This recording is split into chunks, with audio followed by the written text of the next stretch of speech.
Kadugay na kong laag diri sa South Korea guys, napansin gyud nako nga perti daghanan nilag tunnel diri guys, langgianan pro safety kaayo. Nya sigog lingi-lingi ning daplin sa ilang kalsada basig na prutas. Pareha di as Pilipinas ba nga sa gilid-gilid na saging na gulay ana ba. Kung gutumon ka pwede ra ka mangawat sa tunga-tunga pa gyud para di mahalata. Char.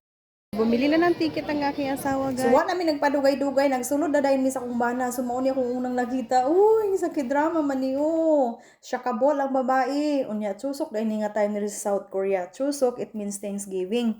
So, family bonding dapat ni guys. Magluto, manghugas og plato. Labi ng asawa kang Koreano, maikaw gyud manghugas og plato. Pero okay ra pud sa kuha hugason kog plato kay paborito man na nako. Kaso wala kong gidala sa kumbana dito sa iyang pamilya kay wala siya time, kulang ba, so diri ko niya gidala para ma-experience po daw nako. Ma-experience daw nako ang event kapag choose. So, mag-family bonding lang gyapon mi guys pero late lang.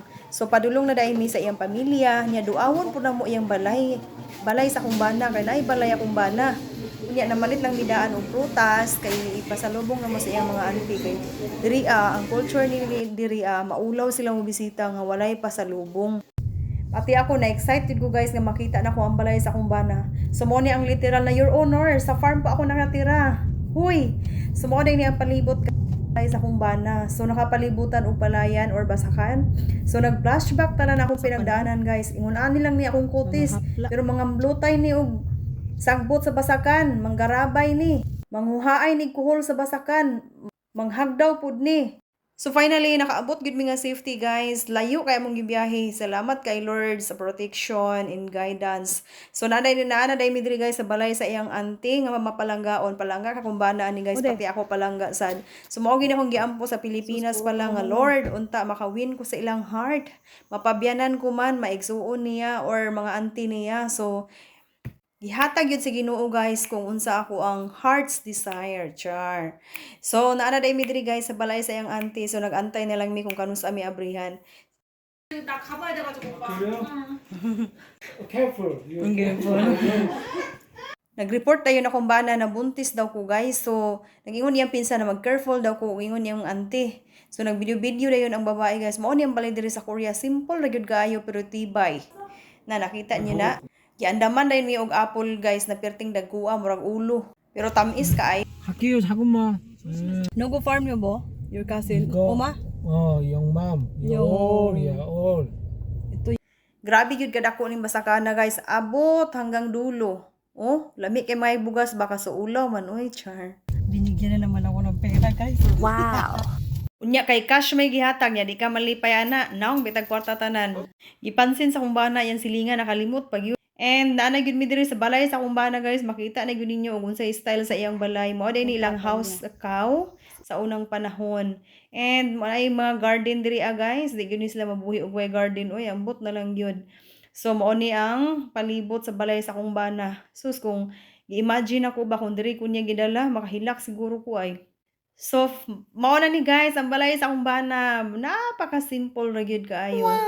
Simple pero dili bigid basta-basta diri makapalit og balay guys ug makahimo og balay kay perti biyang mahala diri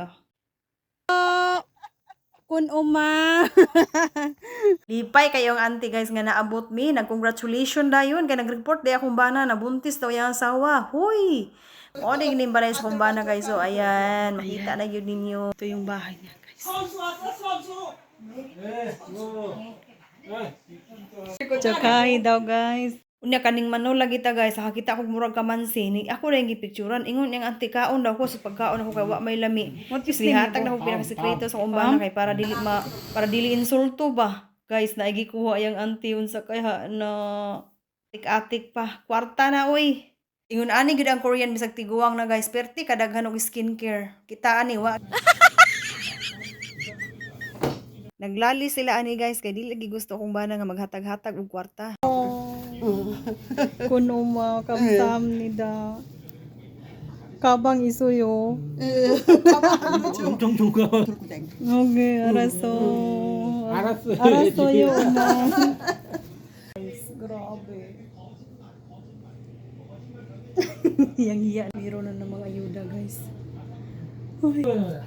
아니야. 너 주는 거 아니야. Kamsam ni daw mo.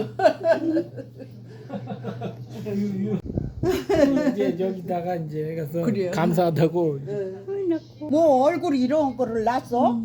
이게 임신하면 Pasalamat gid ko sa kumbana guys kay akong bana tagasalo sa ako every time magkamali kong istorya in Korean. Kanina sabi ko araso. Ingon akong bana araso yo. Kay pagtiguang na dire imong kaatbang guys dapat lagyan mo ng po iyo. Oh, nag-explain akong bana na sakit akong ngipon basta mag-inom ko tugnaw. Karon ra pud nga nabuntis ko. Kalkayo jagon. Apa? Jagon apa? Kon apa? Gisalo na pud ko sa umbana guys kay nakalimot ako kung unsa kong itawag sa iyang uncle. Sorry naman. Nabuotan nila guys. 노맨이 유주 이거 Aba ayos, nanirmon ang boss ko. Wag daw panay cellphone. Unsa man mag-vlog or dili, sumo din ning gihatag na sa iyang auntie guys nga pampagwapa. Huy, perter bigiding mahalag yun. Pero wa na gilaing pinaka makapalipay sa tao kanig yun. Mo ni among last nga bisitahon guys, ang pastor amigo sa kumbana. Diri dapat mi kaslon guys diri sa Korea kasi mas gipili na mo nga di na magpakasal. Kay di sad dali magpakasal diri guys. Maisan, Ang guys, importante siguro magkasinabot na apod ay kay maisan diri ah. So kung may bala ka mag-asawa og upa, agoy pag-study na dira kay para pagdating nimo diri sa Korea ay dili na ka mahirapan kay ay diri marespeto ka, mas ganahan sila.